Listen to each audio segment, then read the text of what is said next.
പ്രിയ പ്രേക്ഷകരെ, ഒരു പുതിയ സബ്ജക്റ്റിലേക്ക് നിങ്ങൾക്കെല്ലാവർക്കും സ്വാഗതം. ഇന്ന് India South Africa world cup വുമൻസിന്റെ ഫൈനൽ നടക്കുകയാണ്. ഇപ്പോൾ നടന്നുകൊണ്ടിരിക്കുകയാണ്. 15 ഓവർ കഴിഞ്ഞപ്പോൾ ഇന്ത്യ 90-0 വിക്കറ്റാണ്. അങ്ങനെ നടന്നുകൊണ്ടിരിക്കുന്ന കളിയുടെ ഫൈനൽ സ്കോർ ഞാൻ വായിക്കാം. ഒന്നാമത്തെ കാര്യം, ഒപ്പം ക്രിക്കറ്റ് അസോസിയേഷന്റെ BCC, ICC എല്ലാ സ്റ്റേറ്റ് ഡിവിഷനിലുള്ള ക്രിക്കറ്റ് അസോസിയേഷനുകൾ, പിന്നെ ഡിസ്ട്രിക്ട് പാനൽ ക്രിക്കറ്റ് അസോസിയേഷൻസ് എല്ലാവർക്കും എൻ്റെ തികഞ്ഞ അഭിനന്ദനം ഞാൻ അറിയിക്കുകയാണ്. കാരണം എന്തെന്ന് പറഞ്ഞു കഴിഞ്ഞാൽ, ഒരു കാലത്ത് കപിൽ ദേവിന്റെ കീഴിൽ 1983 വേൾഡ് കപ്പ് നേടിക്കൊണ്ട് കുതിച്ചുയർന്ന ഇന്ത്യൻ ക്രിക്കറ്റിന്റെ ഡ്രീം വേൾഡ് എന്ന് തന്നെ പറയേണ്ടി വരും. അന്ന് ഇന്ത്യ അതിദാരിദ്ര്യത്തിലായിരുന്നു. എനിക്ക് തോന്നുന്നു ഇന്ദിരാഗാന്ധി ആയിരുന്നു തോന്നുന്നു പ്രധാനമന്ത്രി. ഇന്ദിരാഗാന്ധി ആണെന്ന് തോന്നുന്നു, കൃത്യമായിട്ട് അറിയില്ല കേട്ടോ. ഒരു വച്ച് പറഞ്ഞതാണ്. 83 എനിക്ക് വയസ്സ് 7 ഉള്ളൂ. എനിക്ക് 7 വയസ്സുള്ളപ്പോഴാണത്.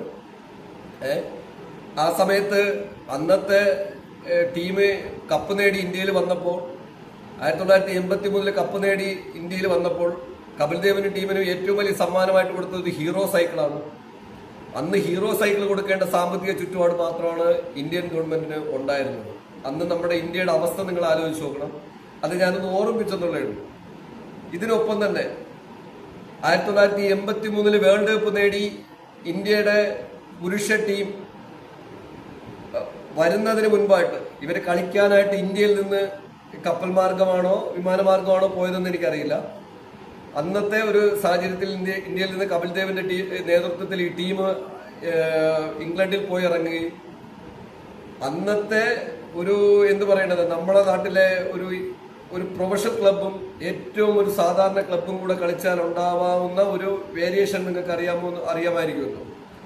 അത് അത്രയും പോലും ഒരു ഇത് കൊടുക്കാതെ ഏഷ്യൻ രാജ്യത്ത് ഇന്ത്യയിൽ നിന്ന് വന്ന ഏറ്റവും ചാത്തൻ പിള്ളേരെന്നാണ് നമ്മൾ പറഞ്ഞിരുന്നത്. ചാത്തൻ പിള്ളേര് ഇവൾ എന്നല്ല, അത്രയും അതിൽ നിന്നും താഴെ ഒരു ലോക്കൽ കൺസെപ്റ്റിലാണ് ഇന്ത്യൻ ക്രിക്കറ്റ് ടീമിനെ എല്ലാവരും കണ്ടിരുന്നത്. 1983 കപിൽ ദേവിന്റെ നേതൃത്വത്തില് കപിൽ ദേവിന്റെ വെടിക്കെട്ട് ഇന്നിങ്സോടെ ആദ്യമായിട്ട് 2020 ഫോർമാറ്റില് പവർ പ്ലേ ഓവറുകളിൽ 10 ഇന്നിങ്സ് കാഴ്ചവെക്കാമെന്ന് പറഞ്ഞിട്ട് സ്റ്റാർട്ട് ചെയ്ത, വേൾഡിൽ തന്നെ ആദ്യം സ്റ്റാർട്ട് ചെയ്തത് കൃഷ്ണാചാരി ശ്രീകാന്ത് അടക്കമുള്ള മൊഹീന്ദർ അമർനാഥ് അടക്കമുള്ള സ്പിന്നർമാരടക്കം, അന്നത്തെ കപിൽ ദേവിനൊപ്പം കളിച്ച രവിശാസ്ത്രി, അങ്ങനെ പറഞ്ഞ പട്ടൗടി, ഇങ്ങനെ പറഞ്ഞ സ്ക്വാഡില് ഒരുപാട് പേരുണ്ട്. അപ്പൊ ഈ 16 അംഗ സ്ക്വാഡിനും കൊണ്ട് ഇംഗ്ലണ്ടിൽ ഇന്ത്യ ഇറങ്ങിയതിനു ശേഷം അവിടുത്തെ പത്രമാധ്യമങ്ങൾ ഇന്ത്യ സെമിയിലെത്തിയതിനു ശേഷം ഫൈനലിലെത്തിയപ്പോൾ വിശേഷിച്ച ഒരു വാക്കുണ്ട്. വിവിയൻ റിച്ചാർഡിന്റെ കീഴിൽ അന്നത്തെ ടീം എന്ന് പറയുന്നത്, വെസ്റ്റ് ഇൻഡീസ് ടീം എന്ന് പറയുന്നത് വളരെയേറെ ടോപ്പിലും നമ്പർ 1 പീക്ക് ലെവലിൽ നിൽക്കുന്ന ടൈമാണ്. വേൾഡ് കപ്പ് കണ്ടിന്യൂസ് ആയിട്ട് വാങ്ങുന്നു. വിവിയൻ റിച്ചാർഡ് ടീമിലെ പ്രധാന ആളാണ്. ക്യാപ്റ്റനെ എനിക്ക് ഓർമ്മയില്ല. വിവിയൻ റിച്ചാർഡിന്റെ കീഴിലെന്ന് പറഞ്ഞാൽ വിവിയൻ റിച്ചാർഡാണ് അതിലെ ഹീറോ. നമ്മളെ പിൽക്കാലത്ത് സച്ചിൻ, ഇപ്പോ ധോണി, കോഹ്ലി എന്നൊക്കെ പറയും പോലെ അന്നത്തെ ഒരു ബിഗ് ഹീറോ അതാണ്. അതിന് മുൻപായിട്ട് ക്ലൈവ് ലോഡ്സ് ആണെന്ന് തോന്നുന്നു അവരുടെ അതിന് പഴയ ക്യാപ്റ്റൻ, എനിക്ക് കൃത്യമായിട്ട് ഓർമ്മയില്ല. അപ്പൊ ഇങ്ങനെ വലിയ ബൂംബാസ്റ്റിങ്ങിൽ നിൽക്കുന്ന ടൈമില് കപിൽ ദേവും പിള്ളേരും കപ്പിലേക്ക് നോട്ടമിട്ട് സെമിയിലെത്തുന്നതുവരെയും ഇന്ത്യൻ ടീമിനെ പ്രൊമോട്ട് ചെയ്തുകൊണ്ടിരുന്ന കപിൽ ദേവാണ്. ഓരോ പ്രാവശ്യവും പറയുമായിരുന്നു, നമ്മളിവിടെ വന്നിരിക്കുന്നത് തോൽക്കാനല്ല, നമ്മൾ തോറ്റ് നാട്ടിലോട്ട് പോകാനല്ല, നമ്മൾ അത്ര ആ രീതിയിൽ ഏറ്റവും താഴേക്കിടയിൽ കാണുന്നവർക്ക് പ്രതീക്ഷ എന്താണ്? ഓരോ കളിയും ജയിക്കുക എന്നുള്ളതാണ്. ആ ജയിച്ച് ഓരോ കളി ജയിക്കുമ്പോഴും മുന്നേറി വന്നുകൊണ്ടിരുന്നപ്പോഴും എല്ലാ മീഡിയകളും, അന്ന് നമ്മളെ ഈ പറഞ്ഞ പോലെ വലിയ രീതിയിൽ നെറ്റില്ല, ഇതുപോലെ കേബിളുകളില്ല, നമുക്ക് സാറ്റലൈറ്റ് വഴിയിട്ടുള്ള ഡയറക്റ്റ് ഇതില്ല, ആകെ ഉള്ളത് ദൂരദർശൻ വഴിയുള്ള പ്രക്ഷേപണങ്ങളും കാര്യങ്ങളൊക്കെയാണ്. അത് തന്നെ ഒരു 1-1.5 മിനിറ്റ് ലേറ്റായാണ് പ്രേക്ഷകരുടെ മുമ്പിലോട്ട് എത്തിക്കൊണ്ടിരുന്നത്. ഈ രീതിയിലൊക്കെയാണ് അന്നത്തെ റിലേ പോയിക്കൊണ്ടിരുന്നത്. പക്ഷെ ആ സമയത്ത് കപിൽ ദേവ് ടീമിന് കൊടുത്തൊരു പ്രൊമോഷൻ ലെവലുണ്ട്. നമ്മൾ വന്നിരിക്കുന്നത് കപ്പ് നേടാനെന്നല്ല പറഞ്ഞ്, ഓരോ കളിയും ജയിക്കാനാണ്. പ്രിയ പ്രേക്ഷകരെ ശ്രദ്ധിക്കേണ്ടതാണ്. ഏത് മേഖലയിലും നിങ്ങൾ ആദ്യത്തെ സെക്ഷൻ ജയിക്കുക എന്നുള്ളതാണ് വിഷയം. അത് കഴിഞ്ഞ് രണ്ടാമത് എത്തുമ്പോഴാണ് രണ്ടാമത് ജയിക്കാൻ ശ്രമിക്കേണ്ടത്. ആ രീതിയിൽ വാക്കുകൾ കൊടുത്ത് പ്രൊമോട്ട് ചെയ്ത് ടീമിനെ എപ്പോഴും ഉത്സാഹ ലെവലിൽ നിർത്തി സെമിയിലെത്തിയിട്ട് വാമ്പൻ പെർഫോമൻസോടുകൂടി സെമി ക്രോസ് ചെയ്ത് ഫൈനലിലെത്തിയ ഇന്ത്യൻ ടീമിനെ കുറിച്ച് അവിടുത്തെ മാധ്യമങ്ങൾ പറഞ്ഞൊരു കാര്യമുണ്ട്. അതായത് പിന്നെ ഹൈഡ്രജൻ ബോംബിന്റെ മുൻപിൽ നിങ്ങളൊരു നാടൻ ഒരു സാധനം വെച്ചാൽ എങ്ങനെ, അല്ലെങ്കിൽ ഈ പറയുന്ന പിന്നെ വലിയ ഒരു ലാവ വെട്ടിത്തിളച്ച് ഒഴുകുമ്പോൾ നിങ്ങളൊരു ചെറിയൊരു തീയിട്ടാൽ എങ്ങനെ, കാര്യമില്ല. തീക്ക് എന്ത് പ്രസക്തി, ലാവ കത്തിച്ചൊലിച്ചൊഴുകുകയാണ്. അപ്പൊ അത്രയേ ഉള്ളൂ. ആ തീരെ ഒരു കുഞ്ഞു തീയിട്ട ഒരു ഇതുപോലും ഇല്ല ഇന്ത്യൻ ടീമിനെന്ന് പറഞ്ഞ് കളിയാക്കി നമ്മളേറ്റവും അന്ന് ഇന്ത്യ അതിദരിദ്രരുടെ സെക്ഷനിൽ കിടക്കുന്ന സമയമാണ്. അതിദരിദ്രരായ മനുഷ്യർ ജീവിക്കുന്ന ഇന്ത്യയുടെ 70% ജനങ്ങളും കൃഷിയും, അതിൽ 50% ജനങ്ങൾ അതിദരിദ്രരാണ്. അതിദരിദ്രം എന്ന് പറഞ്ഞാൽ ഒരു നേരം പോലും ആഹാരം കഴിക്കാൻ നിവൃത്തിയില്ലാത്ത ആൾക്കാരുള്ള കാലഘട്ടത്തിൽ ഇവര് ഫൈനലിൽ വരികയും ഫൈനലിൽ വന്നിട്ട് അൺബിലീവബിൾ. കപിൽ ദേവ് എന്താണ് പറഞ്ഞത്? ഫൈനലിൽ എത്തിയപ്പോഴാണ് ഫൈനലിൽ ജയിക്കാൻ ശ്രമിച്ചത്. ഓരോ കളിയും ജയിച്ചതിന് ശേഷം അടുത്ത കളി എങ്ങനെ ജയിക്കാം, അടുത്ത കളി ജയിച്ച് ക്വാർട്ടറിലെത്തുമ്പോൾ അടുത്ത കളി എങ്ങനെ ജയിക്കാം, ക്വാർട്ടറിൽ എത്തിയതിനു ശേഷം മാത്രം സെമിയെ കുറിച്ച് ചിന്തിക്കും, സെമിയിലെത്തിയതിനു ശേഷം മാത്രമാണ് ഫൈനൽ വിജയത്തെ കുറിച്ച് ചിന്തിക്കുന്നത്. ഞാനും പ്രേക്ഷകർക്ക് പറയുന്നതാണ്, നിങ്ങൾ ഓരോ സ്റ്റെപ്പ് ചവിട് വെച്ച് മുന്നോട്ട് പോകുമ്പോഴും അടുത്തതിനെ കുറിച്ച് ചിന്തിക്കുക. ഇവിടെ ആദ്യമേ ഇരുന്ന് കപ്പിനെ കുറിച്ചല്ല ചിന്തിക്കേണ്ടത്. അവിടെ നിന്ന് തുടങ്ങി world കപ്പിലെ Kapil ദേവിന്റെ ഇടിവെട്ട് catching, Moheen അമർനാഥിന്റെ ഇടിവെട്ട് performance, പിന്നെ ഇങ്ങനെ ആ ടീം സ്ക്വാഡിലെ എല്ലാവരും വെറും 183 റണ്ണിന് ഓൾ ഔട്ടായ ഇന്ത്യ നിസ്സാരം പോലെ പെർഫോമൻസ് വൈസും കോൺഫിഡൻസ് കൊണ്ട് ക്യാപ്റ്റന്റെ പ്രൊമോഷൻ ആക്ടിവിറ്റീസ് കൊണ്ട് ടീമിനെ ഒരു സ്പിരിറ്റായിട്ട് കൊണ്ടുവരികയും ടീമിന് അതിനകത്തൊരു എനർജി ഫീൽ ചെയ്യിക്കുകയും ആ എനർജി ഒരു ഏരിയയിൽ കൊണ്ടുവന്ന് ഫോം ചെയ്യിക്കുകയും കളിയാക്കിയവരെല്ലാവരും നിശബ്ദരാക്കിക്കൊണ്ട്, ലോകത്തെ നിശബ്ദരാക്കിക്കൊണ്ട് കപ്പിങ് പോകുന്നു. അവിടെ നിന്ന് വളർന്ന ക്രിക്കറ്റാണ് നമ്മൾ. അവിടെ നിന്ന് വളർന്ന് ഇന്ന് എവിടെ നിൽക്കുന്നു എന്ന് ഓർമ്മിക്കണം. ഇന്ന് സുമാർ 1.25 ലക്ഷം കോടി രൂപ ബിസിനസ് ഉള്ളൊരു സാമ്രാജ്യമാണ് ഇന്ത്യൻ ക്രിക്കറ്റ്. BCC പാനലിലിരിക്കുന്ന ഇന്ത്യൻ ക്രിക്കറ്റ്. ഞാനിതൊക്കെ പറഞ്ഞു വരുന്നതിന് കാരണമാണ് അങ്ങനെ വളരെ രീതിയിൽ പോപ്പുലറായി കത്തിക്കയറി ഇന്ത്യയിലെ ഒരു രോമാഞ്ചമായ അന്ന് അവർക്ക് കൊടുക്കാൻ തുച്ഛമായ തുക പോലും നമ്മുടെ ഗവൺമെന്റിന് കോട്ട് ചെയ്യാൻ പറ്റില്ല, അത്ര ദാരിദ്ര്യം. എന്നിട്ടും ഉള്ള ഇതിൽ കൂടി സൈക്കിളൊക്കെ വിതരണം ചെയ്തു. അതിനൊക്കെ അന്നത്തെ പ്രധാനമന്ത്രി ഇന്ദിരാഗാന്ധിയാണ് തോന്നുന്നു, എനിക്ക് കറക്റ്റ് ഓർമ്മയില്ല ആരാണെന്ന്. അവരൊക്കെ ഒരുപാട് പഴിയും കേട്ടിട്ടുണ്ട് ഈ ദാരിദ്ര്യത്തിൽ. അന്ന് ഹീറോ സൈക്കിൾ എന്നൊക്കെ പറഞ്ഞ വലിയ കാര്യമാണ്. ഇവർക്കൊക്കെ ഓരോ സൈക്കിൾ കൊടുത്തതിന്റെ പേരിലും അവർക്ക് ചെറിയ ചെറിയ പ്രൊമോഷൻ കൊടുത്തതിന്റെ പേരിലൊക്കെ ഒരുപാട് ചീത്ത അന്നത്തെ ഗവൺമെന്റും കേട്ടിട്ടുണ്ട്. അത് ഞാൻ പറയുന്നു എന്നുള്ളതേ ഉള്ളൂ. അപ്പൊ അങ്ങനെ അവിടെ നിന്നും ജ്വലിച്ച് കത്തി എന്ന് പറയുന്നത് അങ്ങോട്ട് ഓക്സിജൻ വായു പോലെ, ഓക്സിജൻ പോലെ ഇങ്ങനെ ഈ ഇന്ത്യ എന്ന് പറയുന്ന രാജ്യത്ത് അന്ന് 65-70 കോടി ജനമേ ഉള്ളൂ. ഇങ്ങനെ ഒഴുകി ഹരമായി മാറിയ ക്രിക്കറ്റ് യുവാക്കളെ കുത്തി പൊളിപ്പിച്ച് ബ്ലാസ്റ്റ് ചെയ്ത് പുറത്തു കൊണ്ടുവന്ന ക്രിക്കറ്റ്. അങ്ങനെ മുന്നേറി വന്നത് ക്രിക്കറ്റ് ഇന്ന് എവിടെ നിൽക്കുന്നു. ഇതിനുശേഷം കാലങ്ങൾ കടന്നുപോയി. വനിതാ ക്രിക്കറ്റ് വന്നു. വനിതാ ക്രിക്കറ്റിൽ വരുമ്പോൾ വനിതകൾ ആരെങ്കിലും കളിക്കാൻ പോയാൽ നാട്ടിലുള്ള എല്ലാവരും കളിയാക്കും. ആണുങ്ങൾ കളിക്കാൻ പോയാലും കളിയാക്കും. കാരണം എൻ്റെ ബാല്യകാലത്ത് ഞാൻ ക്രിക്കറ്റ് കളിക്കാൻ പോകുമ്പോൾ ക്രിക്കറ്റ് പാഷനായിട്ട്, ക്രിക്കറ്റ് മാത്രമല്ല പല പാഷനുള്ള കാര്യങ്ങളുണ്ട്, ഇപ്പോൾ ക്രിക്കറ്റിനെ കുറിച്ച് പറയുന്നുള്ളൂ. പാഷനായിട്ട് പോകുമ്പോൾ നമ്മളെ കളിയാക്കുന്ന രീതിയുണ്ട്. ഒന്നാമതെ അതിദരിദ്രം. ഞങ്ങളൊക്കെ ക്രിക്കറ്റ് കളിച്ചിരുന്നതെന്ന് പറഞ്ഞാൽ 1 രൂപയാണെന്നൊരു റബ്ബർ ബോളിന്റെ വില. ആ റബ്ബർ ബോൾ വാങ്ങാൻ പൈസ ഇല്ലാതെ നമ്മൾ 10 പൈസ വെച്ച് ഒപ്പിച്ച് ഒരു റബ്ബർ ബോൾ വാങ്ങിച്ചിട്ട് മടല് വെട്ടിയിട്ട് ആ മടല് ചീകിയിട്ട് ബാറ്റ് ഉണ്ടാക്കി കളിക്കും. എവിടെന്നെങ്കിലും ഒരു ചെറിയ കഷ്ണം തടി കിട്ടണം. ആ തടിയൊന്നും കിട്ടൂല. അന്ന് ആരെങ്കിലും ഒരു തടി കിട്ടിയ അതിനെ വെട്ടി വെടുപ്പാക്കി ബാറ്റ് ഉണ്ടാക്കിയാണ് വർഷങ്ങളോളം ക്രിക്കറ്റ് കളിച്ചത്. ഒരു ബോൾ പോയി മിസ്സായി കഴിഞ്ഞാൽ നമ്മളെല്ലാവരും കൂടെ കാട്ടിനകത്ത് ഇറങ്ങി നോക്കും. ആ ഒരു ബോൾ കണ്ടെത്തിയാലേ നമുക്ക് കളിക്കാൻ പറ്റുള്ളൂ. അത് പൊട്ടുമ്പോൾ നമുക്ക് സങ്കടം വരും. കാരണം 1 രൂപ നമ്മളെ കൊണ്ട് അന്ന് ഉണ്ടാക്കാൻ കഴിയില്ല, നമ്മളെ കൊണ്ട് ഒന്നും എടുക്കാൻ പറ്റില്ല. അത്ര അതിദാരിദ്ര്യത്തിലുള്ള നമ്മളെ രോമാഞ്ചം പിടിപ്പിച്ച് 10 പൈസ വെച്ചായാലും ഡെസ്കിയും പലയിടത്തും തെണ്ടിയും വാങ്ങിച്ച് ക്രിക്കറ്റ് കളിച്ച് വളർന്ന ഇന്ത്യ. ആ ഇന്ത്യ ഇന്ന് സുമാർ 1.25 ലക്ഷം കോടി രൂപ ബിസിനസ്സിലെത്തി. അന്ന് കളിക്കാൻ പോകുന്ന എല്ലാവരെയും നാട്ടുകാർ കളിയാക്കിയിരുന്നു. ഈ അടുത്ത കാലം വരെ എന്നെയും കളിയാക്കിയിരുന്നു. ഈ അടുത്ത കാലം ഒരു 3-4-5 ഇയേഴ്സിന് വരെ എനിക്കിപ്പോൾ വയസ്സ് 50 ആണ്. 50-ാമത്തെ വയസ്സിൽ നിൽക്കണ എനിക്ക് 45-ാമത്തെ വയസ്സ് വരെ എന്നെ അത്രയും പേര് കളിയാക്കുമായിരുന്നു. ഞാൻ ഓരോ കാര്യങ്ങൾ ചെയ്യുമ്പോഴും, ക്രിക്കറ്റ് ആയാലും പല കാര്യങ്ങൾ ചെയ്യുമ്പോൾ കളിയാക്കുന്നു. ഇത് ഞാൻ പ്രേക്ഷകർക്ക് പറഞ്ഞു വരുന്നതെന്ന് പറഞ്ഞാൽ വേൾഡ് കപ്പ് ഫൈനലിലോട്ട് പിന്നെ വിമൻസുമായിട്ട് ബന്ധപ്പെട്ടിട്ടാണ്. ഇങ്ങനെ ആണുങ്ങൾ വളർന്ന ഈ നാട്ടില് ഒരു രീതിയിലും വീട്ടിന്റെ പുറത്തിറങ്ങാൻ പോലും അനുവദിക്കാതിരുന്ന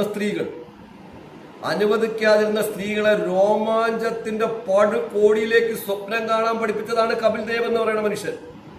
തുടർന്ന് വന്ന എല്ലാവരും ആ പെൺകുട്ടികൾ അങ്ങനെ ആണുങ്ങൾ ക്രിക്കറ്റ് കളിച്ച് മെല്ലെ മെല്ലെ പോപ്പുലറായി TV ചാനലുകൾ വരുന്നു, ഇവിടെ എല്ലാം വൈഡാവുന്നു, പേരെടുക്കുന്നു. ഒപ്പം അവർക്കൊരു ഓരോയിടത്തും ഒരു ചെറിയ മൂലയിൽ പോലും കളിക്കുമ്പോഴും വീട്ടിലെ സ്ത്രീകൾ, അന്ന് ആഗ്രഹിച്ച പെൺകുട്ടികളെല്ലാം വീട്ടിനകത്ത് എവിടെയോ ഒഴിഞ്ഞിരുന്നിട്ട് ഒന്നും ചെയ്യാൻ പറ്റാതെ ആരെങ്കിലും കളിക്കാൻ പുറത്തിറങ്ങിയാൽ, എന്തെങ്കിലുമായിട്ടിറങ്ങിയാൽ അവരെ കളിയാക്കുകയും സമൂഹം ഭ്രഷ്ട് കൽപ്പിക്കപ്പെട്ട നാടാണ് ഭാരതം. ഇന്നത്തെ ഭാരതം, ഇന്നത്തെ ഇന്ത്യ, ഇന്നത്തെ കേരളം. ഞാൻ കേരളത്തെ കുറിച്ച് തന്നെയാണ് പറയുന്നത്. ഞാൻ കേരളത്തിലും മലയാളത്തിലാണ് സംസാരിക്കുന്നത്. ഈ അടുത്ത കാലം വരെ ഇപ്പോഴും ഉണ്ട്. ഞാൻ ഇപ്പോഴും പറഞ്ഞുതരാം, ഞാൻ മുന്നിലോട്ട് വരുന്നുണ്ട്. ഇങ്ങനെ ഇരുന്ന സ്ഥലത്തു നിന്ന് BCCയും സ്റ്റേറ്റ് ക്രിക്കറ്റ് അസോസിയേഷനും ഡിസ്ട്രിക്ട് ക്രിക്കറ്റ് അസോസിയേഷനും കൂടെ വുമൻസിന്റെ ഒരു കാര്യം ഫോം ചെയ്ത് തുടങ്ങിയിട്ട് തന്നെ ഏകദേശം 10-35 വർഷമായി. കളിക്കാൻ ആർക്കും പോകാൻ പറ്റില്ല. ഓരോ കളിക്കാരെയും കണ്ടെത്താൻ BCC പെട്ടപാട്, ICC പെട്ടപാട്, ഡിസ്ട്രിക്ട് ക്രിക്കറ്റ് അസോസിയേഷൻ കോച്ചുമാർ പെട്ടപാട്, പിന്നെ സ്റ്റേറ്റ് ക്രിക്കറ്റ് അസോസിയേഷൻ പെട്ടപാട്, ഇതിന്റെ താഴെയുള്ള കായികാധ്യാപകർ പെട്ടപാട്. ഇവരൊക്കെ കഷ്ടപ്പെട്ട് ആരെങ്കിലും മുന്നോട്ട് കൊണ്ടുവരാൻ ശ്രമിച്ചാൽ ആ പെൺകുട്ടികളെല്ലാം നാട്ടുകാരുടെ അഴിമതിയും ദുർവ്യാഖ്യാനവും ചെയ്ത് ഈ കുട്ടികളെല്ലാം പിന്നോട്ടടിക്കാൻ ശ്രമിച്ചിരുന്നു. അവിടെ നിന്ന് യുദ്ധം ചെയ്ത് മെല്ലെ ഇത് കയറുകയായിരുന്നു. മെല്ലെ കയറി ഇന്ന് നിങ്ങൾ നോക്കൂ, വനിതകളെ ധാരാളമായിട്ട് ഈ ക്രിക്കറ്റിലോട്ട് വന്നിരിക്കുന്നു. ക്രിക്കറ്റിലെ എല്ലാ മേഖലയിലും അതിന് അഭിനന്ദനങ്ങളൊന്നും. പക്ഷെ ഇപ്പോൾ പോലും എന്റെ നാട്ടിലെ സ്കൂളുകളടക്കം ഒരിടത്തും തന്നെ വനിതകളെ 7ാം ക്ലാസ്സോ 6ാം ക്ലാസ്സോ കഴിഞ്ഞാൽ പുറത്തിറങ്ങാൻ അനുവദിക്കൂല. അവർക്ക് ക്രിക്കറ്റ് കളിക്കാൻ ആഗ്രഹമുണ്ടെങ്കിൽ പ്രൊഫഷണലായിട്ട് ട്രെയിൻ ചെയ്യാൻ സമ്മതിക്കൂല. പാരന്റ്സ് സമ്മതിക്കൂല. നാട്ടുകാർ ഒട്ടും സമ്മതിക്കൂല. നാട്ടുകാർ അവരെ കളിയാക്കി കൊല്ലുതാ. ഇത് ഞാൻ 18 വർഷമായിട്ട് കളിക്കുന്ന ബാറ്റാണ്. 18 വർഷമായിട്ട് ഞാൻ ഉപയോഗിക്കണേ എന്ന് പറഞ്ഞാൽ എന്റെ ഡ്രീം മില്ലുള്ളത് 10-25 ബാറ്റിൽ ഞാൻ സൂക്ഷിച്ചു വെച്ചിരിക്കണമെന്നാണ്. അന്ന് ഞാൻ 1000 സംതിങ് രൂപ കൊടുത്തിട്ട് വാങ്ങിയതാണ്. 1000 രൂപ അന്ന് ഉണ്ടാക്കണമെങ്കിൽ നിങ്ങൾ ആലോചിച്ച് നോക്കൂ. ഇന്നത്തെ പോലെ അല്ല. അന്നൊരു ദിവസം ജോലിക്ക് പോയാൽ 3 രൂപ 50 പൈസയാണ് ശമ്പളം. അങ്ങനെ ഞാൻ വാങ്ങിയ ബാറ്റാണ്. ഇനി ആ സ്ഥലത്ത് ഇന്നും അനുവദിക്കണമെന്നില്ലെന്നാണ് പറഞ്ഞത്. ആ സമയത്ത് ഇത്രയും പുരോഗതിയുടെ പാത നമ്മൾ നേടി, ഇത്രയും വിദ്യാഭ്യാസം നേടി. ഞാൻ കേരളത്തിന്റെ കാര്യമാണ് പറയുന്നത്, പിന്നെയല്ലേ മറ്റു സംസ്ഥാനങ്ങൾ. അവിടെ നിന്ന് ഫൈറ്റ് ചെയ്ത് ഇപ്പോഴും അനുവദിക്കാത്ത സ്ഥലത്ത് നിന്ന് ഫൈറ്റ് ചെയ്ത് കുറെ രക്ഷകർത്താക്കൾ, കുറെ നല്ല ടീച്ചേഴ്സും ഒക്കെ ഉണ്ട് കേട്ടോ, ഇല്ലെന്ന് പറയണില്ല നാട്ടില്. അവരൊക്കെ കൂടെ തന്നെ ഇപ്പൊ കുട്ടികളെ പ്രൊമോട്ട് ചെയ്ത് മുന്നോട്ടും വരുന്നുണ്ട്. ധാരാളം പേര് വരുന്നുണ്ട്. അത് ഞാൻ തൊട്ട് പറയുക. അങ്ങനെ ഉയർത്തെഴുന്നേറ്റ് വന്ന വിമൻസ് ടീം, ആ വിമൻസ് ടീം ഇന്ന് ലോകത്തിന്റെ പീക്ക് ലെവലിലോട്ട് ചെന്നിരിക്കുകയാണ്. ഇത് ഇന്ത്യയിൽ മാത്രമല്ല, എല്ലാ രാജ്യത്തെയും കാര്യം തന്നെയാണ് ഞാൻ പറയുന്നത്. പക്ഷെ എനിക്ക് ഇന്ത്യയെ കുറിച്ചല്ലേ പറയാൻ പറ്റൂ, ഭാരതത്തെ കുറിച്ചല്ലേ പറയാൻ പറ്റൂ. ഇന്നത്തെ ഭാരതം ഇന്ത്യ, നമ്മുടെ ഇന്ത്യ, ഇന്നത്തെ ഭാരതം. അപ്പൊ ഞാനിത് പറയുകയാണ്. അപ്പൊ ഈ രീതിയിൽ വളരെയേറെ താഴേക്കിടയിൽ ഫൈറ്റ് ചെയ്തു വന്നാൽ ഒരു പെൺകുട്ടികളെ പോലും നമുക്ക് മറക്കാൻ പറ്റില്ല. പഴയ ഓരോ ക്യാപ്റ്റന്മാര്, പഴയ ടീമിൽ കളിച്ച സ്ത്രീകൾ, അവരൊക്കെ അനുഭവിച്ച വേദന അറിയാമോ? ഇപ്പോഴുള്ള ടീമിൽ തന്നെ കളി ജയിച്ചിട്ട് ഓരോരുത്തരും അനൗൺസ്മെന്റ് വിധം നിങ്ങൾ അറിയണുണ്ടല്ലോ എന്തുമാത്രം സാമൂഹ്യ പ്രശ്നം അനുഭവിച്ചിട്ടാണ് വന്നതെന്ന്. ഇപ്പോൾ ഇതായിരുന്നെങ്കിൽ നിങ്ങൾ ആലോചിച്ച് നോക്കും, അന്ന് എന്തായിരിക്കും. അങ്ങനെ ഓരോ സ്ഥലത്തും ഫൈറ്റ് ചെയ്ത് വുമൻസിന്റെ മുന്നേറ്റം ഇപ്പൊ പിന്നെ വളരെയേറെ മാറിയിട്ടുണ്ട്. ഇല്ലെന്ന് ഞാൻ പറയണില്ല. പഴയതിനെക്കാലം 1000 അല്ല, 5000 അല്ല, 25,000 അല്ല, 50,000 ഇരട്ടി മാറി. പക്ഷെ ഇപ്പോഴും നമ്മുടെ സ്കൂളുകൾ മാറിയിട്ടില്ല. പലതും 90% കേരളത്തിൽ മാറിയിട്ടില്ല. പിന്നെയല്ലേ മറ്റൊരു സ്ഥലങ്ങളിൽ. ഇപ്പോഴും നമ്മളെ പെൺകുട്ടികളെ അടിച്ച് ക്ലാസ്സിനകത്ത് ഒതുക്കിയിരുത്തി, വീട്ടിനകത്ത് ഒതുക്കിയിരുത്തി തന്നെയാണ് പോണത്. അവരെ ഇഷ്ടങ്ങളെ മൂടി വെപ്പിക്കപ്പെടുകയാണ്. ആ എടുത്തുനിന്ന് ഫൈറ്റ് ചെയ്ത് വന്ന് ഇന്ത്യൻ ടീം ഇന്ന് ഫൈനൽ കളിക്കുകയാണ്. ഞാൻ ഇതെല്ലാം നിങ്ങളുടെ അടുത്തുനിന്ന് ഒരു ഔട്ട്ലൈൻ പോലെ ഓർമ്മിച്ചാണ്. ഈ ഫൈനൽ കളിക്കുന്ന ഇന്ത്യൻ ടീമിന് ഹൃദയം നിറഞ്ഞ അഭിനന്ദനങ്ങൾ. ഇത്തരം രീതിയിൽ ഫൈറ്റ് ചെയ്ത് കപിൽ ദേവ് വിട്ട ബോംബ്, കപിൽ ദേവ് വിട്ട ഓക്സിജൻ, കപിൽ ദേവ് വിട്ട ഈ വായു കത്തിപ്പടർന്നിന്റെ വലിയ ലെവലിൽ എത്തിയിരിക്കുന്നു. ഇന്ന് വുമൻസ് ക്രിക്കറ്റിൽ സ്മൃതി മന്ദാനയ്ക്ക് ഒരു വർഷം 15 കോടി രൂപയ്ക്ക് ഉള്ള വരുമാനം ഉണ്ടെന്ന് നിങ്ങൾ മനസ്സിലാക്കണം. കേരളത്തിന്റെ മിന്നുമണി ഇന്ന് ടോപ്പിലാണ്. കേരളത്തിന് സജന സുരേഷ് ഇന്ന് ടോപ്പിലാണ്. ഇവിടെ നിന്ന് ഇഷ്ടംപോലെ കുട്ടികൾ കേരളത്തിൽ കൂടെ പറഞ്ഞതുള്ളൂ. ഇഷ്ടംപോലെ കുട്ടികൾ ഇപ്പോൾ അപ്ഗ്രേഡ് ചെയ്തിട്ടുണ്ട്. കഴിഞ്ഞ ആഴ്ച ഞാൻ 5 ദിവസം വുമൻസിന്റെ സ്റ്റേറ്റ് ലെവലിൽ അമ്പയറിംഗ് ചെയ്തപ്പോഴത്തേക്ക് അവിടെ ഏകദേശം 1500ഓളം കുട്ടികൾ പ്രൊഫഷണൽ ലെവലിൽ പങ്കെടുത്തു. സബ് ജൂനിയറിന്റെ കളിയൊക്കെ എന്ന് പറഞ്ഞാൽ പറയാൻ പറ്റില്ല. അപ്പൊ പിന്നെ സീനിയറിന്റെ കളിയൊന്നും പറയണ്ടല്ലോ, ഞാൻ അതിനെ കുറിച്ചൊന്നും ഇല്ലല്ലോ. അപ്പൊ അത്ര രീതിയിൽ നമ്മളെ പെൺകുട്ടികളെല്ലാം പുറത്തു വന്ന് തുടങ്ങിയിട്ടുണ്ട്. ആ ലെവലിൽ മാറ്റവും വന്നിട്ടുണ്ട്, വേറെ മാറ്റവും വന്നിട്ടുണ്ട്. അതിനെല്ലാം പെൺകുട്ടികൾക്ക് അഭിനന്ദനങ്ങൾ. പക്ഷെ ഇത് എത്തിക്കാൻ BCCയും ICCയും കേരള ക്രിക്കറ്റ് അസോസിയേഷനും സ്റ്റേറ്റ് ക്രിക്കറ്റ് അസോസിയേഷനും ഡിസ്ട്രിക്ട് അസോസിയേഷനും ഒക്കെ പെട്ട പാടുണ്ട്. അതിൽ കോച്ചുമാർ അനുഭവിച്ച വേദനയുണ്ട്. ഇതിനെയൊന്നും നിങ്ങൾ ആരും മറക്കരുത്. ഇത്രയും കാലം ഇന്ന് പീക്ക് ലെവലിൽ നിൽക്കുമ്പോൾ ഇപ്പോഴത്തെ ക്രിക്കറ്റിലെ ടീമിനെ അല്ല നമ്മൾ ആഘോഷിക്കേണ്ടത്. നമ്മൾ ആഘോഷിക്കേണ്ടത് 10-40 വർഷമായിട്ട് സമൂഹത്തിന്റെ തേജോവധവും ആട്ടും തുപ്പും ചവിട്ടിയെറിയലും കേട്ട് വളർന്ന് ഇന്ത്യൻ ക്രിക്കറ്റിന് വേണ്ടി പ്രയത്നിച്ച വനിതകളുണ്ട്. അവരെ നമ്മൾ സ്മരിക്കണം. അവർക്ക് ഓരോരുത്തർക്കും 10 കോടി രൂപ ഇത് അക്കൗണ്ടിൽ ഇട്ട് കൊടുക്കണമെന്നാണ് ഞാൻ പറയുന്നത്. 10 കോടി. അതിനുശേഷം മാത്രമേ നമ്മളെ ഇന്ത്യയിലെ ഫൈനലിലെത്തിയ ടീമിലുള്ള പ്ലെയേഴ്സിന് വലിയൊരു എമൗണ്ട് വെച്ച് കൊടുക്കാം. അവർക്ക് 10 കോടി കൊടുക്കണമെങ്കിൽ ഇവർക്ക് ഒരാൾക്ക് 25 കോടി വെച്ച് കൊടുക്കണമെന്ന് തന്നെയാണ് എൻ്റെ അഭിപ്രായം. പക്ഷെ അവരെയും കൂടെ ഓർമ്മിക്കണം, സ്മരിക്കണം. കാരണം നമ്മളൊരിടത്ത് ഏറ്റവും പീക്ക് ലെവലിൽ എത്തുമ്പോൾ നമുക്ക് വേണ്ടി ആടിത്തട്ടിൽ അധ്വാനിച്ചവരാരെയും നമ്മൾ മറക്കാൻ പാടില്ല. ആ നിലയിൽ എത്തി നിൽക്കുന്നതാണ് ഇന്ത്യൻ ക്രിക്കറ്റ് ടീം. ആ എത്തി നിൽക്കുന്ന ടീമിന് അഭിനന്ദനങ്ങൾ. ഞാനിതെല്ലാം ഇതിൻ്റെ ഇടയിൽ കൂടെ ഒന്ന് ഓർമ്മിച്ചുള്ളൂ. ഇതിൻ്റെ ഇടയിൽ കൂടെ ഞാൻ പറഞ്ഞില്ലേ, ഓരോ കാര്യങ്ങളും ചെറുതായിട്ട് പറഞ്ഞു പോയെന്നുള്ളൂ. ഒപ്പം ഞാനിതാ ഇന്ത്യൻ ക്രിക്കറ്റ് ടീമിന്റെ ഈ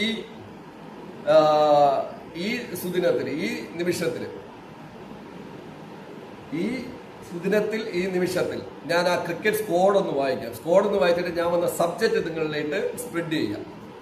ഇന്ത്യൻ ക്രിക്കറ്റ് ടീമിന്റെ വനിതാ ക്രിക്കറ്റ് ടീമിന്റെ ഫൈനൽ സ്ക്വാഡാണ് ഞാൻ വായിക്കുന്നത്. ഹർമൻ പ്രീത് കൗർ ക്യാപ്റ്റൻ, സ്മൃതി മന്ദാന, ഹെർലിൻ ഡിയോൾ, ജമീമ റോഡ്രിഗസ്, റിച്ച ഘോഷ്, രേണുക സിംഗ് തക്കൂർ, ദീപ്തി ശർമ്മ, സ്നേഹ് റോഹെ, ക്രാന്തി ഗാഡ്,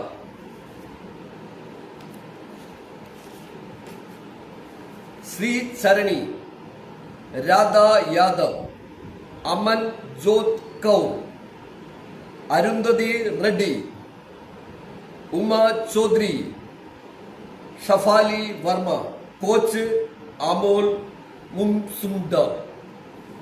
ഈ പാനലാണ് ഇപ്പോൾ ഫൈനൽ കളിച്ചുകൊണ്ടിരിക്കുന്നത്. ഈ ഫൈനൽ കളിക്കട്ടെ, ജയിക്കട്ടെ, അതെന്തോ ആവട്ടെ, റിസൾട്ട് എന്തോ ആവട്ടെ. റിസൾട്ട് വരുമ്പോൾ നമുക്ക് കാണാം. ഒരു കളിയല്ലേ, അപ്പോൾ ചിലപ്പോൾ ജയിക്കും, ചിലപ്പോൾ തോക്കും. അവര് പ്രയത്നിക്കേണ്ടത് നമ്മുടെ ജോലിയാണ്. റിസൾട്ട് വരുമ്പോൾ വരും. അതാണല്ലോ ഈ വിജയം ഇതുവരെ എത്തിയിരിക്കുന്നത്. ഇന്ത്യൻ വനിതാ ടീം ഇന്ന് ഈ നിലയിൽ എത്തിയിരിക്കുന്നത്. കപിൽ ദേവിന്റെ കാലം കൊണ്ടല്ലേ. പ്രയത്നിക്കാതെ വീട്ടിലിരുന്നാൽ, നിങ്ങൾ റിസ്ക് എടുക്കാതെ വീട്ടിലിരുന്നാൽ, നിങ്ങൾ ടെൻഷൻ അടിക്കാൻ പറ്റാതെ സേഫ്റ്റി ലെവലിൽ വീട്ടിലിരുന്നാൽ, സേഫ്റ്റി ലെവലിൽ മാത്രം നിങ്ങളുടെ മക്കളെ വരുത്തിയാൽ, ടെൻഷൻ എടുക്കാൻ അനുവദിക്കാതിരുന്നാൽ, ടെൻഷൻ എടുക്കണമെങ്കിൽ പണിയെടുക്കുമ്പോൾ പ്രശ്നങ്ങളുണ്ടാവുമ്പോൾ ടെൻഷൻ വരും. തോൽവിയും ജയവും ഉണ്ടാവും. തോൽവിയെ നമ്മൾ അതിജീവിക്കാൻ പഠിക്കും. അങ്ങനെ കാലങ്ങളായിട്ട് കുറെ 100, 1000, 2000, 5000, 50,000 ലക്ഷക്കണക്കിന് ആൾക്കാർ വർക്ക് ചെയ്ത് ഘട്ടഘട്ടമായിട്ട് കുറെ പേരെ വാർത്തെടുത്ത് കൊണ്ടുവന്ന് പുറത്തിറക്കിയിട്ട് അവര് നമുക്ക് രാജ്യത്തിന് വേണ്ടി പെർഫോം ചെയ്യുമ്പോഴാണ് നമ്മൾ ടോപ്പിൽ പോകുന്നത്. അങ്ങനെ ഒരു പല കാര്യങ്ങളുണ്ട്. അതായത് നിങ്ങളെ കുട്ടികളെ ആയാലും നിങ്ങളായാലും സേഫ്റ്റി സോണിൽ ഇരുന്നാൽ ഒന്നും നടക്കില്ല. സേഫ്റ്റി സോണിൽ ഇരുന്ന് കാര്യങ്ങൾ പറയാനേ പറ്റുള്ളൂ. പകരം ഓരോ റിസ്ക് എടുക്കണം. റിസ്ക് എടുക്കുമ്പോൾ തോൽവി ഉണ്ടാവും. ഓരോ രീതിയിൽ നമ്മൾ പ്രയത്നിക്കുമ്പോൾ ഒരുപാട് പ്രശ്നങ്ങളും ഉണ്ടാവും. ഇതൊക്കെ നമ്മൾ മാനസികമായിട്ടും മറ്റുമെല്ലാം നമ്മൾ അതിജീവിച്ചിട്ടൊരു കൂട്ടായ്മ ഉണ്ടാവും. നാട്ടുകാർ പറയണേ കേട്ടിട്ട് വീട്ടിൽ കുട്ടികളെ ഇരുത്തിയാൽ, പ്രത്യേകിച്ച് ഇനി പെൺകുട്ടികളെ ലോകമാണ്, വീട്ടിലിരുത്തി കഴിഞ്ഞാൽ നഷ്ടം പഴയ വയസ്സായി എന്നെ പോലുള്ള രക്ഷകർത്താക്കൾക്കോ ഒരു പിന്തിരിപ്പൻ ചിന്താഗതിയുള്ള അധ്യാപകർക്കും അല്ല, നഷ്ടം ആ കുട്ടികൾക്ക് മാത്രമാണ്. അതാണ് ഞാൻ പറഞ്ഞത്. 40 വർഷം കഴിഞ്ഞ് അല്ലെങ്കിൽ 40-45 വർഷമായിട്ട് വനിതാ ടീം ഉണ്ടാക്കിയിട്ട് അന്നത് വേണ്ടാന്ന് വെച്ചിരിക്കുന്ന ഇന്ത്യ ഈ നിലയിലെത്തോ, ഭാരത ഈ ലെവലിലെത്തോ, ഇന്നത്തെ ഭാരതം എത്തോ? പെൺകുട്ടികളെ പുറകിലോട്ട് അടിക്കാനുള്ളതല്ല, ചവിട്ടി ഫ്രണ്ടിലോട്ട് ഇറക്കാനുള്ളതാണ്. പുരുഷന്റെ മാത്രം മേധാവിത്വമായിട്ട് ഇവിടെ ഒന്നും ഇരിക്കാൻ പാടില്ല. ഒരു മേധാവിത്വത്തിൽ എനിക്കുള്ള റൈറ്റ് പെൺകുട്ടികൾക്കുണ്ട്. ആ റൈറ്റിൽ വളർത്തിയെടുക്കാൻ കുറെ പേര് പ്രയത്നിച്ചതിന്റെ ഫലമാണ് ഇന്ന് ഇന്ത്യ സൗത്ത് ആഫ്രിക്ക ഫൈനലിൽ വുമൻസ് കയറി തലനൂത്ത് നിൽക്കുന്നത്. ഇത് ഞാൻ ഓർമ്മിച്ചുകൊണ്ട് ടീം സ്കോഡ് വായിച്ചല്ലോ. വിഷയത്തിലേക്ക് വരാം. ഇനി വിഷയം സെമി കളിച്ചതും മാത്രമല്ല, ഇതുവരെ ഇന്ത്യൻ ക്രിക്കറ്റ് ടീമിനെ വളർത്തി വലുതാക്കി വനിതകൾക്ക് വേണ്ടി പ്രത്യേകം പ്രയത്നിച്ച എല്ലാ വനിതാ കോച്ചുമാർക്കും ആൺ കോച്ചുമാർക്കും അതിലേക്ക് എടുത്ത ക്രിക്കറ്റ് അസോസിയേഷനും ബോർഡിനും ഒക്കെ എന്നെ തികഞ്ഞ ഹൃദയം നിറഞ്ഞ അഭിനന്ദനങ്ങൾ ഞാൻ അറിയിക്കുകയാണ്. ഒപ്പം ഹാപ്പി, സന്തോഷം. ഇന്ത്യ വേൾഡ് കപ്പ് നേടട്ടെ. സൗത്ത് ആഫ്രിക്ക വേൾഡ് കപ്പ് നേടിയാലും ഇന്ത്യ വേൾഡ് കപ്പ് നേടിയാലും രണ്ട് വനിതകൾ തന്നെയാണ്. അത് നമ്മുടെ ക്രിക്കറ്റാണ് വിജയിച്ചത്. എല്ലാവരും അധ്വാനിച്ച് 10,000-കണക്കിന് പേര് അധ്വാനിച്ചിട്ട് തന്നെയാണ് ഓരോ ടീമും എത്തിയത്. അതുകൊണ്ട് ആര് ജയിച്ചാലും തോറ്റാലും എനിക്ക് വിഷമമില്ല. പിന്നെ ഞാനൊരു ഇന്ത്യക്കാരനായതുകൊണ്ട്, ഞാനൊരു ഭാരതീയനായതുകൊണ്ട് ഞാൻ എപ്പോഴും ഇന്ത്യ ജയിക്കാൻ കൂടുതൽ ആഗ്രഹിക്കും. അത് ഞാനും അങ്ങനെ തന്നെയാണ്. ക്രിക്കറ്റിനെ ഒഫീഷ്യലായിട്ട് കൂടെ കൊണ്ടുനടക്കുന്നതുകൊണ്ട് എനിക്ക് കുറെ കൂടെ ആഗ്രഹം ഉണ്ടാവും, തെറ്റില്ല. പക്ഷെ ഞാനത് കോമൺ ആയിട്ട് പറഞ്ഞതാണ്. പക്ഷെ എല്ലാവരും ഇതുപോലെ ചെയ്തിട്ടാണ് എത്തിയിരിക്കുന്നത്. ഇനി വിഷയത്തിലേക്ക് വരാം. പ്രിയ എന്റെ പ്രേക്ഷകരെ, നിങ്ങൾ ഒന്ന് മനസ്സിലാക്കണം. ഇങ്ങനെ ലക്ഷക്കണക്കിന് പേര് കഠിനമായി അധ്വാനിച്ചിട്ട് മുന്നിൽ കൊണ്ടുവന്ന് വിജയം നേടുമ്പോൾ എന്തെങ്കിലും ഒരു വിശ്വാസത്തിന്റെ പുറത്ത് അവർക്ക് ആത്മതൃപ്തി കിട്ടിയ കാര്യങ്ങൾക്ക് വേണ്ടി ഒരു വിശ്വാസം കോട്ട് ചെയ്ത് സംസാരിക്കുമ്പോൾ, വീണ്ടും ഞാൻ പറയുന്നു, ഒരാള് ഒരു മതത്തിലോ എന്തെങ്കിലും വിശ്വസിക്കുന്ന തെറ്റില്ല. അത് ക്രിസ്തു മതമാവട്ടെ, ഹിന്ദു മതമാവട്ടെ, മുസ്ലിം മതമാവട്ടെ, പാഴ്സി ആവട്ടെ, ജൈനനാവട്ടെ, ഇനി ഇതിനകത്തുള്ള വകഭേദങ്ങളാവട്ടെ, എന്തു ആയിക്കൊണ്ടുകൊണ്ട് ലോകത്തൊരു 3,500-4,000 മതമുണ്ട്. ഈ പിണ്ണാക്കിനകത്ത് 4,500 ദൈവങ്ങളുണ്ട്. ഇതിനകത്ത് അവർ വിശ്വസിച്ചോട്ടെ.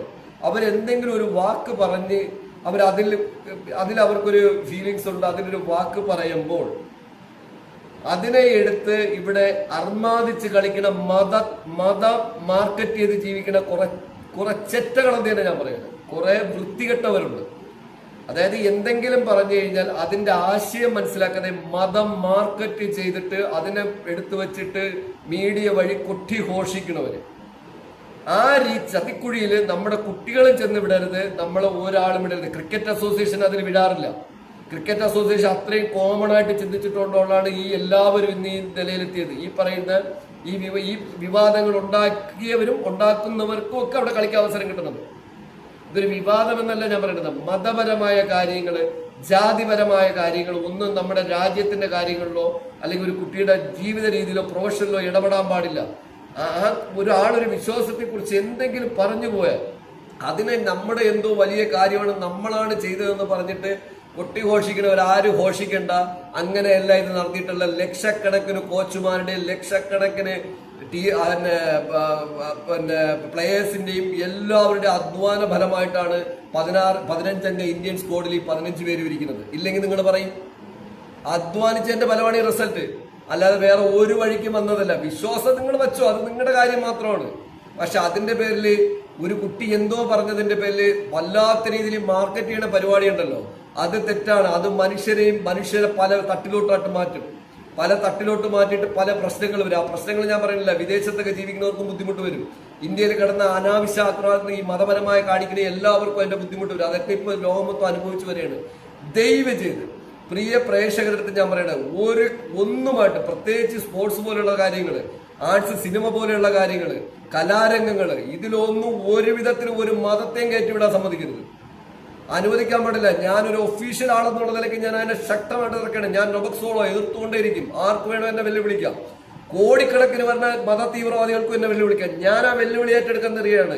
ഇന്ത്യയുടെ യശസ് വരുത്തുന്ന അല്ലെങ്കിൽ ഭാരതത്തിന്റെ യശസ്സിൽ കൈവയ്ക്കണ ഒരുത്തന്റെ ഒരു കാര്യത്തിന് ഞാൻ കൂട്ടിയിരിക്കില്ല. മതം നിങ്ങളതാണെങ്കിൽ നിങ്ങൾ വിശ്വസിച്ചോ, നിങ്ങൾ അതെന്തോ ചെയ്തോ. പക്ഷെ അതിന്റെ പേരിൽ അതുകൊണ്ടാണ് ഇതെല്ലാം സംഭവിച്ചെന്ന് പറയുന്നത്. അതുകൊണ്ടൊരു പുണ്ണാക്ക് ഈ ലോകത്ത് സംഭവിച്ചിട്ടില്ല. കഠിനമായി അധ്വാനിച്ച് പിന്നിൽ നിന്ന് സപ്പോർട്ട് കൊടുക്കാൻ ലക്ഷക്കണക്കിന് പേര് കഠിന പ്രയത്നം ചെയ്തിട്ടാണ് 15 അംഗ ഇന്ത്യൻ ടീം ഇന്നിരിക്കുന്ന ഈ വനിതകൾ. അവര് കേട്ട ചീത്തവിളി, സമൂഹത്തിന്റെ അവഗണന, ഇതിനെയൊക്കെ നിങ്ങൾക്ക് എന്ത് അർത്ഥത്തിലാണ് കൊട്ടിഘോഷിക്കുന്നവര് പറയുന്നത്? ഞാൻ അതിനെ എതിർക്കുകയാണ്. അതുകൊണ്ട് ഒരു മതവും ഇതിനകത്ത് കയറി കളിക്കണ്ട. ഒരു മതവും, ഒരൊറ്റ മതവും. ഇത് ഭാരതമാണ്, ഇത് ഇന്ത്യയാണ്. നാനാ ജാതി നാനാ മതസ്ഥർ ഒരുമിച്ച് ഒരു ഐക്യത്തോടെ ജീവിക്കാൻ ശ്രമിക്കുന്ന നാടാണ്. അതിൽ ഒരു 20% കോവർ കഴുതകളെ പറയില്ല, കഴുതയൊക്കെ എത്രയും പറ്റും, കോവർ ചിന്തകളുള്ളവന്മാരുണ്ടാവും, ബ്ലേഡി റാസ്കൽസ്. അവർക്കൊന്നും ഒരു വിധത്തിൽ കൂട്ടി നിൽക്കാൻ പറ്റില്ല. അത്തരം ആൾക്കാരും ഇങ്ങോട്ട് കടന്നു വരണ്ട. ഞങ്ങളെപ്പോലെയുള്ളവർ ഇതിനകത്തുണ്ട്, അല്ലെങ്കിൽ ഇതുപോലെ പ്രവർത്തിക്കുന്നവരുണ്ട് ലോകത്ത്. ഏതിലിരുന്നാലും ശക്തമായി എതിർത്തുകൊണ്ടിരിക്കുക. അതുകൊണ്ട് ഇത് മാർക്കറ്റ് ചെയ്യാൻ കരുതി മിസ്യൂസ് ചെയ്യപ്പെടുന്ന കുറെ പേരുണ്ടല്ലോ, അവർക്ക് ഞാൻ പറയണേ, ഈ പരിപാടി നിർത്തിക്കോ. ഞങ്ങളെപ്പോലുള്ള നിങ്ങളെ എതിർത്തുകൊണ്ടേയിരിക്കും. ഒരു മതവും ഇതിനകത്ത് കയറി കളിക്കണ്ട. എന്തെങ്കിലും ഉണ്ടെങ്കിൽ നിങ്ങളെ അങ്ങ് വെച്ചിരുന്നാൽ മതി. അതിനകത്ത് ഒരാൾ ഒന്നും കൊണ്ടുവരണ്ട. ഞാൻ ഒരു മതത്തെ ഇനിയിപ്പോൾ എടുത്തു പറയണില്ല, പക്ഷെ നടന്ന കാര്യങ്ങൾ പറയാതിരിക്കാൻ പറ്റും. ഒപ്പം ഈ 16 അംഗ ടീം ഇവിടെ പോരാടിക്കൊണ്ടിരിക്കുകയാണ്. ഈ പോരാടിക്കൊണ്ടിരിക്കുമ്പോൾ ഞാൻ നിങ്ങളുടെ ഒരു കാര്യം പറയുന്നത്, ഇതിനകത്ത് ഇന്ന് ഇപ്പൊ പൊയ്ക്കൊണ്ടിരിക്കുന്ന ടീറ്റിൽ ഞാൻ ഒന്ന് വാദിക്കാം. ക്രിസ്തു വിശ്വാസം നിമിത്തം തന്നെ അപമാനിച്ചവർക്ക് മുൻപിൽ തല ഉയർത്തി തീക്കാറ്റായി ഇന്ത്യയുടെ അഭിമാനപുത്രി ജെമിമ റോഡ്രിഗ്സ്. ഇതാണ് എനിക്ക് മനസ്സിലാവാത്തത്. ക്രിസ്തു വിശ്വാസം നിമിത്തമാണെങ്കിൽ ഇത്രയും പേര് കഷ്ടപ്പെടണ്ടല്ലോ. അല്ലെങ്കിൽ ശിവ വിശ്വാസ പ്രകാരമാണെങ്കിൽ ഇത്രയും പേര് കഷ്ടപ്പെടണ്ടല്ലോ. മുഹമ്മദ് നബി വിശ്വാസ പ്രകാരമാണെങ്കിൽ ഇത്രയും പേര് കഷ്ടപ്പെടണ്ടല്ലോ. അല്ലെങ്കിൽ ജൈന ബുദ്ധ വിശ്വാസ പ്രകാരമാണെങ്കിൽ ഇത്രയും മനുഷ്യർ പണിയെടുക്കണ്ടല്ലോ അതിന്റെ പിന്നിൽ. എന്തുമാത്രം റിസ്ക് എടുത്തിട്ടാണ് ഒരാളുടെ കോൺഫിഡൻസ് ഉയർത്തി വാർത്തിഞ്ഞ് മുകളിൽ കൊണ്ടുവന്നത്. ഈ കഷ്ടപ്പെട്ടവരുടെ ആരെ കുറിച്ചാണ് നിങ്ങൾ ക്രോഡീകരിക്കുന്നത്? ഈ കുട്ടിയുടെ കാര്യത്തിലായാലും എടുക്കൂ, ജെമിമ റോഡ്രിഗ്സിന്റെ കാര്യത്തിലെ ജെമിമ റോഡ്രിഗ്സ് എന്ന് വന്ന് ഇങ്ങനെ ഇരിക്കുന്നുണ്ടെങ്കിൽ അവരുടെ പിന്നിൽ ആയിരക്കണക്കിന് പേരുടെ കഷ്ടപ്പാടുണ്ട്, ഒരുപാട് പ്രശ്നങ്ങൾ ഉണ്ടായിട്ടുണ്ടാവും. അത് നമ്മുടെ നാട്ടിൽ നടക്കുന്ന സംഭവങ്ങളാണ്. ആ സംഭവങ്ങൾ ഞാനിപ്പോ ഇതിൽ പറയണില്ല. നിങ്ങൾ പക്ഷെ അത് ഒരു വിശ്വാസം കൊണ്ട് മാത്രമാണ് എത്തിയെങ്കിൽ ഇന്ത്യ ഇന്നും ഈസി ആയിട്ട് ഇവരെ കളിക്കേണ്ടല്ലോ, അങ്ങ് ജയിക്കേണ്ടല്ലേ. അവരെ ഒരു ബാറ്റ് എടുത്ത് ടച്ച് ചെയ്ത എല്ലാ ബോളും 6 പോവേണ്ടല്ലേ, ഒരു ബാറ്റ് എടുത്ത് ടച്ച് ചെയ്ത എല്ലാ ബൗണ്ടറി പോവേണ്ടല്ലേ, ഒരു ബാറ്റ് എടുത്ത് ടച്ച് ചെയ്ത ഔട്ടേ വരാൻ പാടില്ല. ഈ ജെമിമ റോഡ്രിഗ്സ് ഔട്ടാവാൻ പാടില്ല.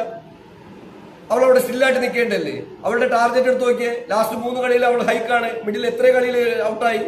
ക്രിസ്തു മത വിശ്വാസ പ്രകാരമാണെങ്കിൽ ക്രിസ്തു അയാൾ ഔട്ടാക്കാതെ അവിടെ പിടിച്ചു നിർത്തേണ്ടല്ലേ എല്ലാ കളിയിലും. അങ്ങനെ നടക്കൂ? അനാവശ്യ കാര്യങ്ങൾ തിരികരുതെന്നാണ് പറയുന്നത്. ആ കുട്ടിയുടെ കയ്യിൽ ബോൾ കൊടുത്തു കഴിഞ്ഞാൽ 6-10 ബോൾ കൊണ്ട് 10 വരെ വിക്കറ്റ് ആക്കിക്കൂടെ? കാരണം അങ്ങനെയുള്ള വിശ്വാസമല്ലേ ഇരിക്കണേ ഇതിനകത്ത്. വിശ്വാസം കൊണ്ടൊന്നും നടക്കൂല. വിശ്വാസത്തിന്റെ മേലെ ക്രിക്കറ്റിനെ അല്ലെങ്കിൽ ഞങ്ങളുടെ സ്പോർട്സിനെ ആരും ഇതിനകത്തിട്ട് ഉൾപ്പുളകിതരാകണ്ട. അങ്ങനെ നിങ്ങൾ അട്ടി അവകാശം എടുക്കുകയും വേണ്ട. ഒരു മതക്കാരൻ കളിയായിട്ട് കാണണം. അതിനകത്തൂടെ ഒരു മതവും കുത്തിവെക്കേണ്ട. ആ കുട്ടിയുടെ വിശ്വാസത്തെ ഞാൻ മാനിക്കണം, ആ കുട്ടിയുടെ വിശ്വാസത്തെ ഞാൻ അഭിനന്ദിക്കണം. അത് ആ കുട്ടിയുടെ മാത്രം വിശ്വാസമുണ്ട്. അതിനകത്ത് ബാക്കി എത്ര ഹിന്ദുക്കളുണ്ട്, മുസൽമാന്മാരുണ്ട്, അവിശ്വാസിയുണ്ട്. അപ്പൊ ഇവരുടെയൊക്കെ വിശ്വാസം ഇവിടെ പോയി. അപ്പൊ ദൈവങ്ങൾക്ക് വന്ന് എന്തെങ്കിലും ചെയ്യാൻ പറ്റുമെങ്കിൽ അവരങ്ങ് ചെയ്താൽ പോരെ. ഞാൻ പറയില്ലേ, ബൗളിംഗ് കൊടുത്താൽ 10 വിക്കറ്റേ ഉള്ളൂ ക്രിക്കറ്റ് കളിയിൽ. ജമീമയുടെ കയ്യിൽ അങ്ങ് ബൗളിംഗ് കൊടുത്തു കഴിഞ്ഞാൽ 10 വിക്കറ്റ് അങ്ങ് എറിഞ്ഞിട്ടാ പോരെ, പണി കഴിഞ്ഞില്ലേ? അങ്ങനെ ഒരു വിശ്വാസത്തിന് പുറത്താണെങ്കിൽ ഒരു പിണ്ണാക്ക് നടക്കില്ല, ഒരു അത്ഭുതവും സംഭവിക്കില്ല. അനാവശ്യ കാര്യങ്ങൾ ഇതിനകത്ത് കുത്തിത്തിരികലെന്നാണ് ഞാൻ പറയുന്നത്. ആ രീതിയിൽ കുത്തിത്തിരികയിലാണ് എനിക്ക് വിഷമം. ആ വിഷമമാണ് എന്റെ ഈ ബ്ലോഗ്. അതുകൊണ്ടാണ് ഞാൻ പറഞ്ഞത്, ലക്ഷക്കണക്കിന് വേണ്ട അധ്വാനം. ഒരു ക്രിസ്ത്യൻ സഭകൾ ഇതിന്റെ അവകാശം എടുക്കണ്ട, ഒരു മതവിശ്വാസി ഇതിന്റെ അവകാശം എടുക്കണ്ട. ഇത് ട്വീറ്റ് ചെയ്തത് ഇങ്ങനെ കുറെ ട്വീറ്റിംഗ് ഇങ്ങനെ കണ്ടിന്യൂസ് വരെയാണ്. പിന്നെ സഭകളെ എന്ന് പറയില്ല, സഭകളൊക്കെ സഭയുടെ പേര് വെച്ച് ട്വീറ്റ് ചെയ്യാണ്.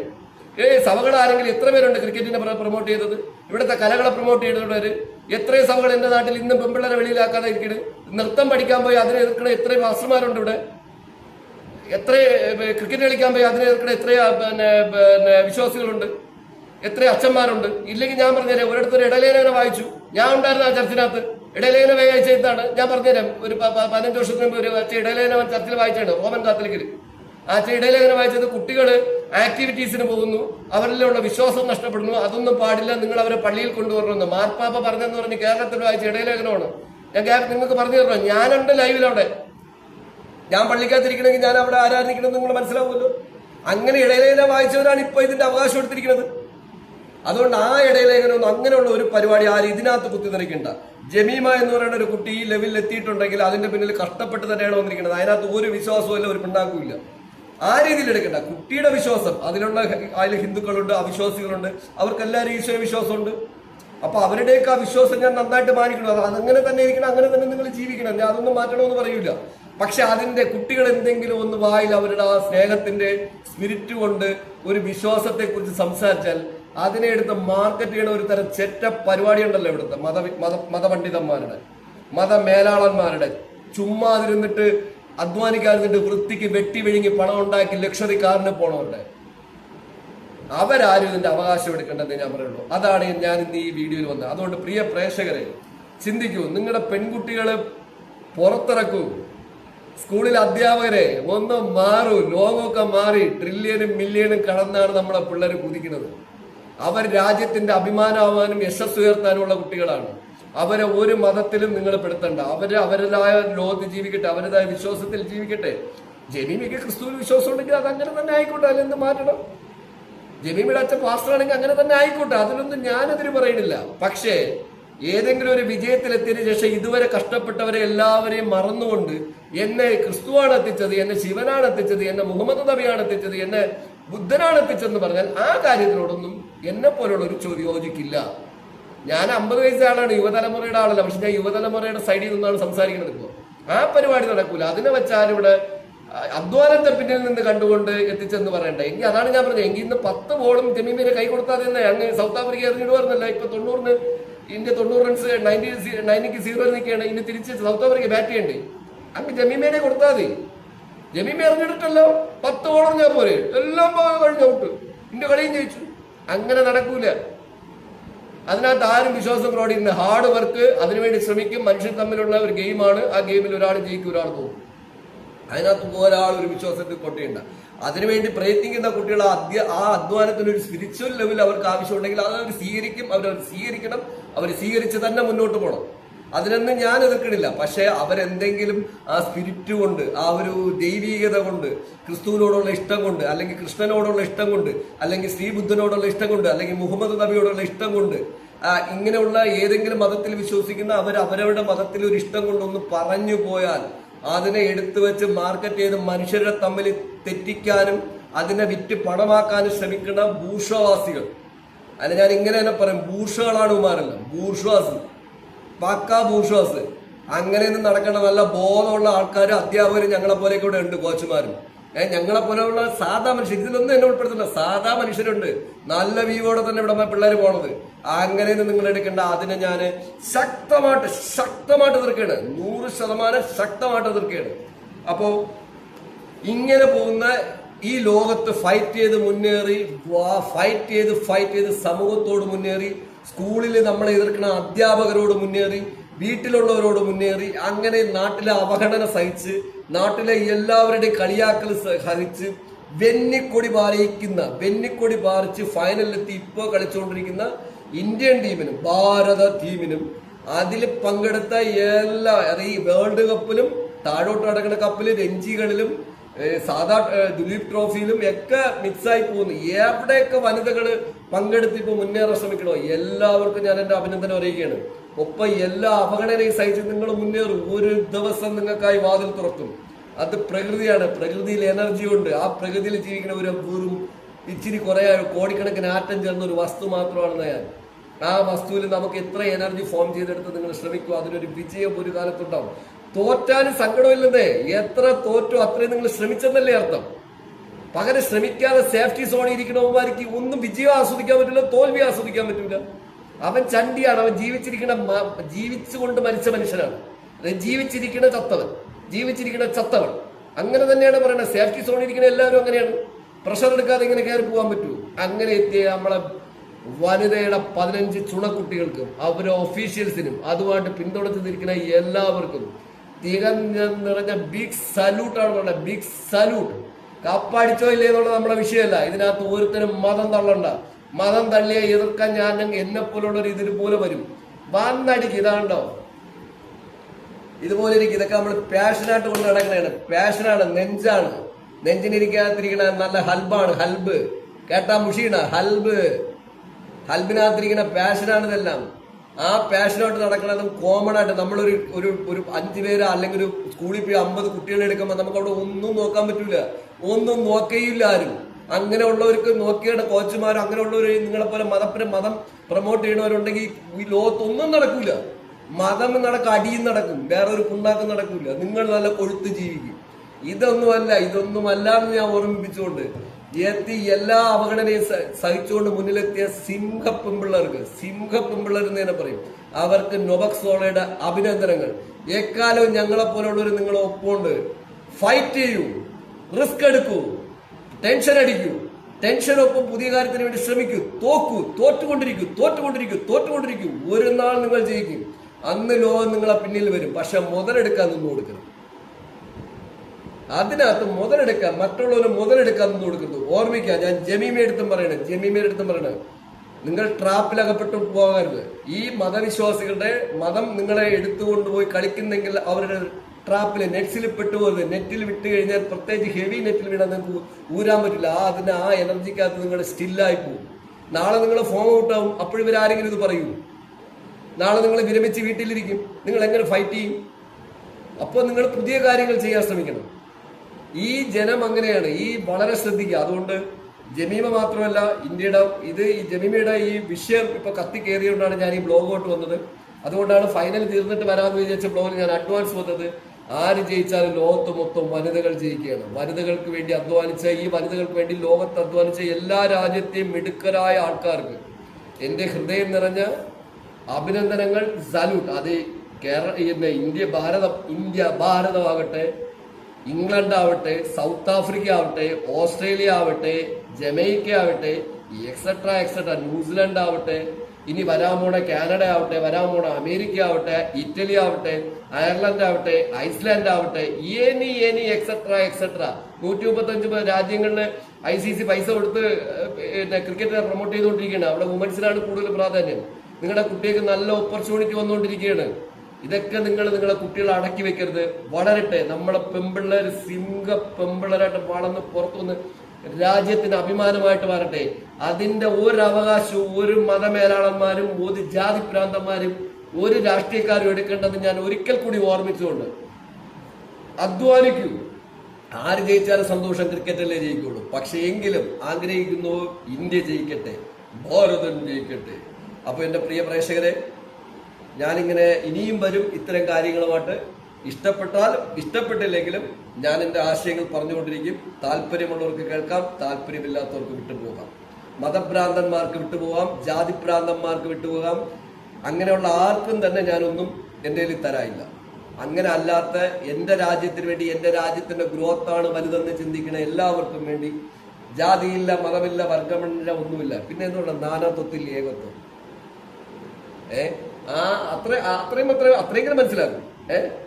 അത്രയെങ്കിലും മനസ്സിലാക്കും എന്ന് ഓർമ്മിപ്പിച്ചുകൊണ്ട് ഞാൻ നൊബക് സോളോ പുതിയ വീഡിയോയുമായി ഇന്ത്യയുടെ ഫൈനൽ കഴിഞ്ഞ് കാണാം. ആര് ജയിച്ചാലും ക്രിക്കറ്റ് ജയിക്കും. ഫൈനൽ കഴിഞ്ഞ് അടുത്ത വീഡിയോ കാണാം.